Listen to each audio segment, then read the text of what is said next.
हाँ बच्चों, कैसे हैं?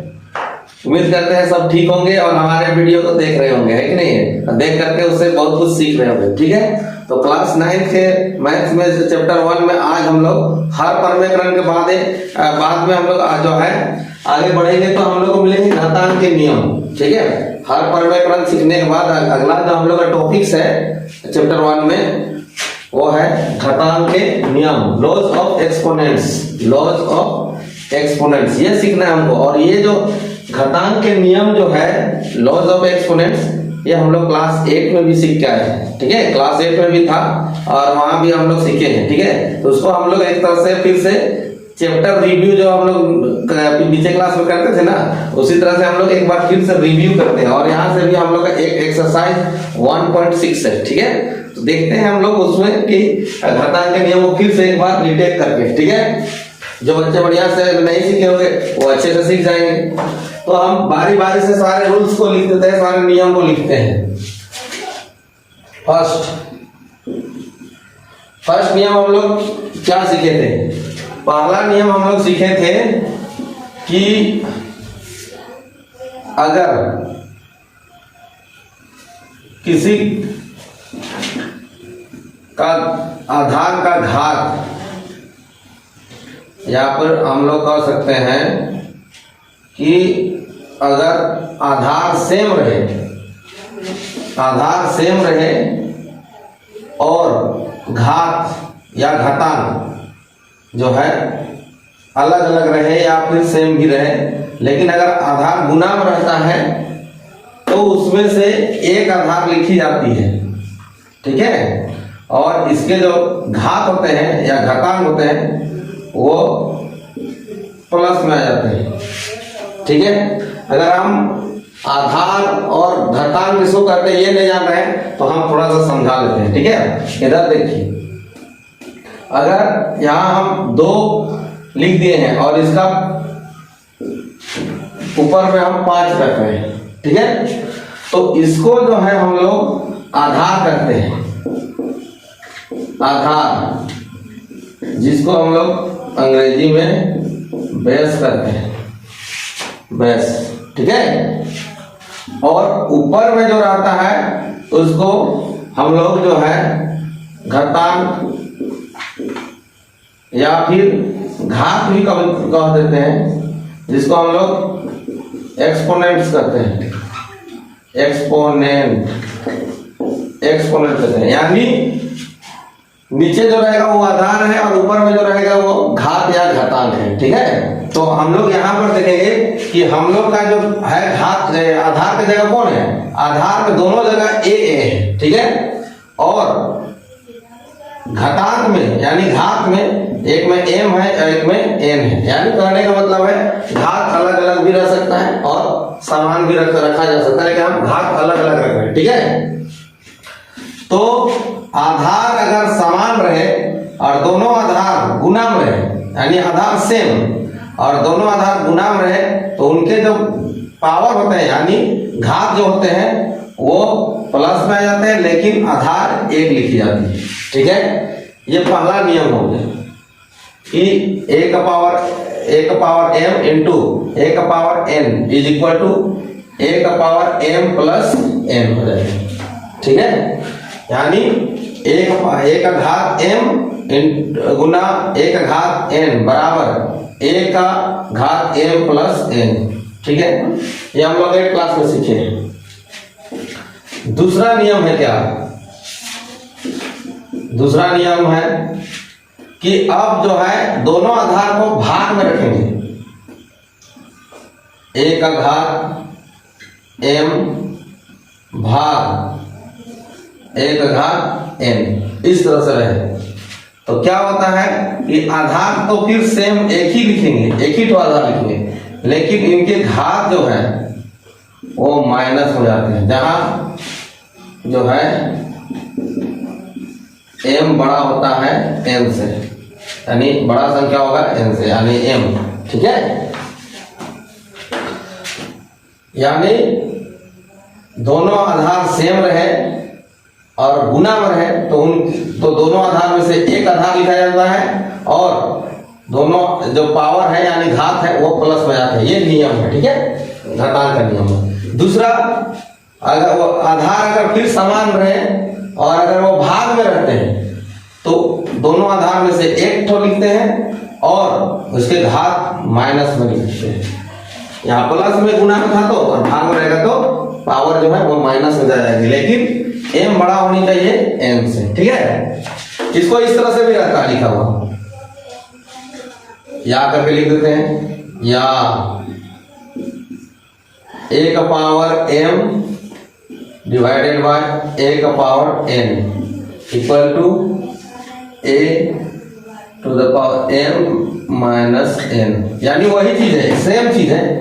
यहाँ जो बट्टा दिख रहा है ना, ये भाग का काम कर रहा है, यानी a का घात m भाग a का घात n बराबर, यानी दोनों भाग में है, तो फिर वही एक आधार समान है तो एक आधार लिख देंगे और दोनों का घात को माइनस लिख देंगे, यानी इस रूप में भी भाग वाला रह सकता है और इस रूप में भी रह सकता है भाग वाला, दोनों सेम ही है, ठीक है। तीसरा रूल्स देखते हैं, यानी तीसरा नियम देखते हैं। तीसरा नियम है कि अगर जो है आधार चेंज कर देते हैं, तीसरा नियम होता है आधार अलग अलग, a का घात m गुना b का घात m, यानी ये इसमें क्या हुआ कि यहाँ दोनों आधार समान थे तो अगर आधार अलग अलग है और दोनों गुना में, लेकिन इनके पावर जो है यानी घातांक या घात, इनके घात सेम है, तो ऐसी स्थिति अगर हम लोग के पास रहे कि आधार अलग अलग और गुना में रहे और इनके घात जो है वो सेम रहे यानी समान रहे, तो दोनों आधार गुना में आते हैं, यानी a into B A B, और दोनों सेम घात है तो एक ही घात हो जाता है। ये नियम है तीसरा, कि अगर आधार अलग अलग रहे और उसके उनके जो घात है समान रहे लेकिन आधार जो है गुना में रहे, तो दोनों आधार को गुना में कर लेते हैं, a और a गुना b है, यानी दोनों गुना करेंगे तो a भी आ जाएगा, तो और उसके बाद नियम में इनके घात एक तो लिखे जाते हैं। क्लियर। चौथा नियम है कि a आधार में रख लिए और इसका पावर m दे दिए और ब्रैकेट लगा के और एक पावर बाहर दे रहे हैं, ब्रैकेट से बाहर n। अगर ऐसी स्थिति रहती है तो घातांक का नियम क्या कहता है, घातांक का नियम कहता है कि आधार को लिख दीजिए और दोनों पावर को गुना में लिख दीजिए, m इंटू n हो जाती है, ठीक है। यानी एक किसी आधार का एक घात ब्रैकेट के अंदर और एक घात ब्रैकेट के बाहर रहे तो दोनों जो है गुना में आ जाते हैं, क्या बन जाते हैं गुना में। ऐसे भी ब्रैकेट में ऑफ रहता है, ऑफ मतलब गुना, तो m इंटू n, तो वही m इंटू n लिखा हुआ है, ठीक है। तो ये चौथा नियम हो गया। पांचवा देखते हैं।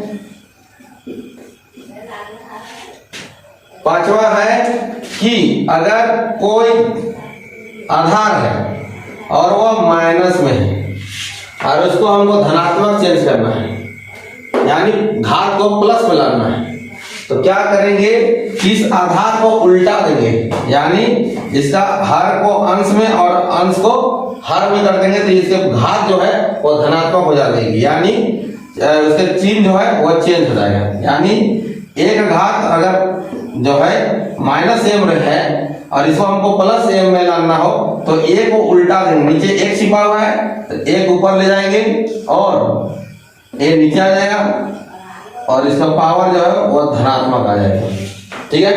ये पांचवा नियम कहता है। छठा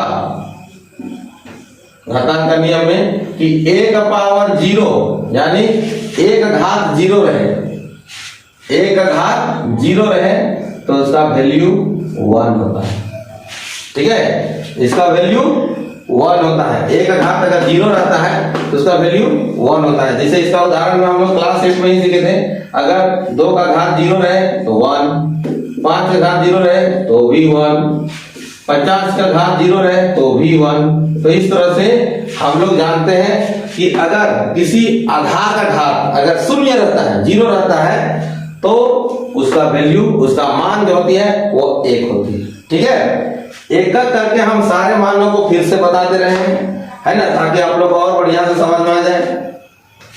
पहला घातांक का नियम है, पहला नियम है कि आधार अगर सेम है, बराबर है, समान है और वह गुना में है, तो दोनों के जो आधार के जो घातांक होंगे या पावर होंगे, घात होंगे, वो प्लस में होंगे, लेकिन आधार सिर्फ एक लिखेंगे। आधार सेम सेम और गुना में रहे तो इन दोनों आधारों में से एक आधार लिखेंगे और उनके घात को जोड़ देंगे। ये घातांक का पहला नियम कहता है। दूसरा कि यही दोनों आधार अगर हम ले लेते हैं भाग के रूप में, तो दोनों आधार अगर समान है तो एक आधार लिखेंगे और इनके घात माइनस हो जाते हैं, जहां जो m घात है वो बड़ा होने चाहिए n से। ठीक है, और भाग ऐसे इस रूप में, बटा रूप में भी रहेगा तो हम उसको भाग ही करते हैं। ये एक घात m ऊपर, फिर डिवाइड को यहाँ बटा लिख दिए, फिर एक घात n नीचे, तो इसका वैल्यू भी दोनों में आधार सेम है तो एक आधार लिखेंगे और इनके पावर जो है माइनस आ जाएगा क्योंकि भाग में से करते हैं। तीसरा जो है लो का कहता है एक्सपोनेंट्स का कि अगर आधार अलग अलग हो और गुना के रूप में हो, देखो एक आधार a है और एक आधार b है, तो अगर बेस अलग अलग हो तो और उनके पावर या उनके घात जो है सेम रहे, आधार अलग अलग हो फिर गुना के रूप में हो और उनके पावर जो है वो सेम रहे, तो दोनों आधार जो है गुना हो जाते हैं, यानी a into B, A B, और उनके आधार समान जो है उसमें से एक आधार लिखी जाती है। दोनों में m है तो यानी सिर्फ m होगा। ठीक है, चौथा जो है लॉज का कहता है या रूल्स का कहता है एक्सपोनेंट्स का या घातांक का कि अगर कोई आधार है और उसका पावर, ठीक है, कोई आधार का पावर, एक पावर जो है ब्रैकेट के अंदर रहे और एक पावर ब्रैकेट के बाहर रहे, तो आधार को लिख लिया जाता है और उनके पावर जो है वो मल्टीप्लाई हो जाते हैं, यानी गुना हो जाते हैं। ठीक है, दूसरा पांचवा देखेंगे कि अगर कोई आधार का पावर माइनस में है और उसको अगर, यानी घात माइनस में है और उसको हमको अगर धनात्मक बुलाना हो तो हम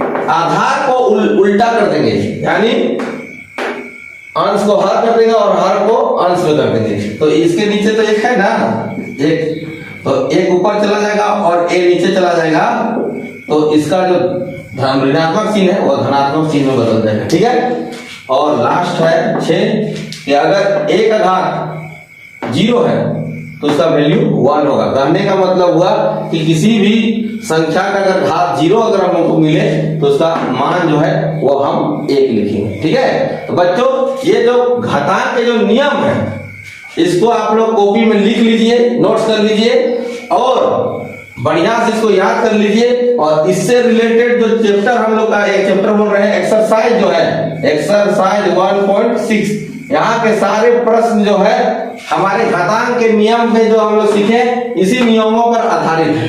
ठीक है, तो आप लोग इसको बढ़िया से याद कर लीजिए कॉपी में नोट्स करके, और अगले वीडियो में हम लोग इन्हीं नियमों से उन प्रश्नों को हम लोग हल करेंगे। देखेंगे बहुत ही आसान, बहुत ही अच्छा लगेगा, इन नियमों को वहां लागू करेंगे। ठीक है, तो उम्मीद करते हैं बच्चों कि ये वीडियो आप लोग को अच्छा लगा होगा, यानी ये फार्मूला आप लोग फार्मूला बोल रहे नियम अच्छा लगा होगा, है कि नहीं। तो जिस तरह से आप लोग हमारे वीडियो को पसंद कर रहे हैं इसी तरह से पसंद करते रहिए और हमारे जो वीडियो है उसको लाइक कर दीजिए, चैनल को सब्सक्राइब कर दीजिए और शेयर करते रहिए। ठीक है, थैंक यू।